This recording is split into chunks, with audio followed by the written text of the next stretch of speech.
It's nice meeting you. You're welcome to watch my video. It's a macro lesson on reading. My name is Teacher Emmanuel, and I'm from Ghana.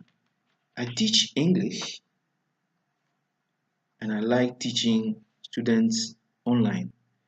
Today, we shall learn about reading a passage on the use of technology in the classroom. Let's take a look at some words on the whiteboard. That is actually a quote. And I read, "Once you learn to read, you will be free forever." That's a quote by Victor Hugo. Now, who can tell me the meaning of that quote? Yes, Jane? What about Victor? Yeah, it simply means that reading is very powerful and important. So anybody who reads, who knows how to read, reading is a very important and useful tool in the hands of that person. Now, you have been reading from your infancy. Let me ask you a question. Is there any difference between reading from a book and reading from technology tool like computer? Yes, Jane? We shall get to know very soon. Now, when we want to find the meaning of words in the classroom, what do we use? Yes, George? Dictionary. What about pronunciation? Again, the dictionary, but we have also the teacher who can help us with our pronunciation. Now, can you imagine the life of somebody who does not know how to read today? That person cannot send email. The person cannot make use of any of the social media platforms like the WhatsApp, like the Twitter and the rest. Can you imagine the life of such a person? Well, now how many of you would be interested to learn how to read properly? Yes, almost all of you. That's very good. That's very good. Now, let's learn a little bit about reading. Let's look on the board and see.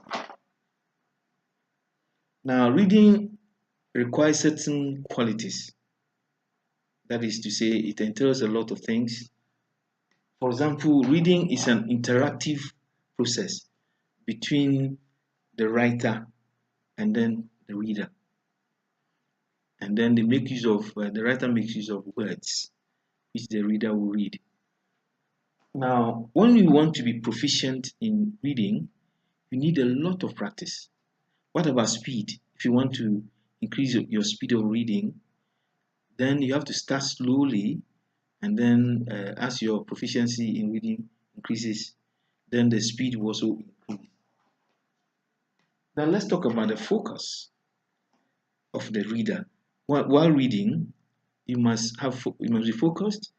You must be ready to get information.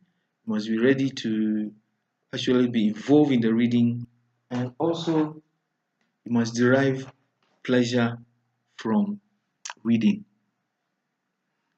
Now, let me inform you that we are going to make use of two websites today, and then in the house for homework. Those two websites are one, edumantra.net, and then rewardify.com. Now, what happens is that the software, the passage we are dealing with is at the website of edumantra.net. So I'll give you the website. It's even on the board. You can't see very clearly. edumantra.net, and then rewardify. But I'll give you. You go to the edumantra.net. You select or you highlight the passage. You see it. You highlight it. Then you copy. You right click and then you copy. Then you go to the website of rewardify.com. You see a yellow rectangular box. Paste it in it. Then below the box you see a button written on it, Rewardify. Click on it What you see is that the passage or the software itself will select new words from the passage to give you the meaning of all those words. Then when you run your cursor over the words to give you the pronunciation. How do you find this as compared to our dictionary? Yes, it's better, isn't it? Jane, is better. Yes, yes, it's better. So we can make use of this software to give us selected words, give us pronunciation as well as their meaning. Now we are going to review some of the words that were selected by the software. They are on the board, some of them. Part and parcel. So you say it after me. Part and parcel. Um, integral. Education system. Education system. Now, integral simply means a part of something, a part of something, part of something. Now, you will now listen to the passage while I read. Technology has become a part and parcel of our lives. It has entered our classrooms and become an integral part of our education system. Now, what we shall do is that you will now form 5 groups with your 3 officers. That is the spokesperson, the coordinator, and the scribe or the secretary. But before we go on reading, let me alert you that there are certain things you have to take note of. Certain things, if you want to be a good reader, you have to take note of certain things.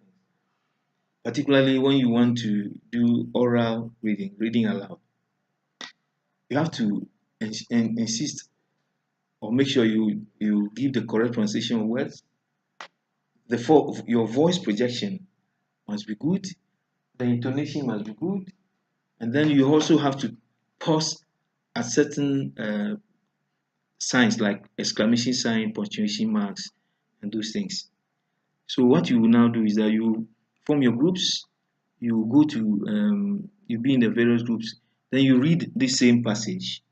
I'll be around to help. I'll be around to help. Yes. How did you find it? How did you find the reading? Okay. Now we are going to be. So I'm going to distribute the uh, the papers to you. Then you sit down quietly at your desk and you read silently. Now, when you're reading, you will be concentrating on the meaning of the passage. All too soon, we have come to the end, and we need to uh, end the lesson, but we have 2 assignments for you. The first one is a quiz, a true or false quiz. They are on these sheets of paper. So I'll distribute them to you. Then you fill in the answers, the correct answers. Then the second part of the assignment will be homework. So you go home, you make use of those 2 websites, then you read the passage and you summarize the passage into 4 sentences. 4 sentences. Now you send those 4 sentences to me by email, by attachment to my email box. I want to say congratulations for all of you for coming. Thanks for watching. Bye bye.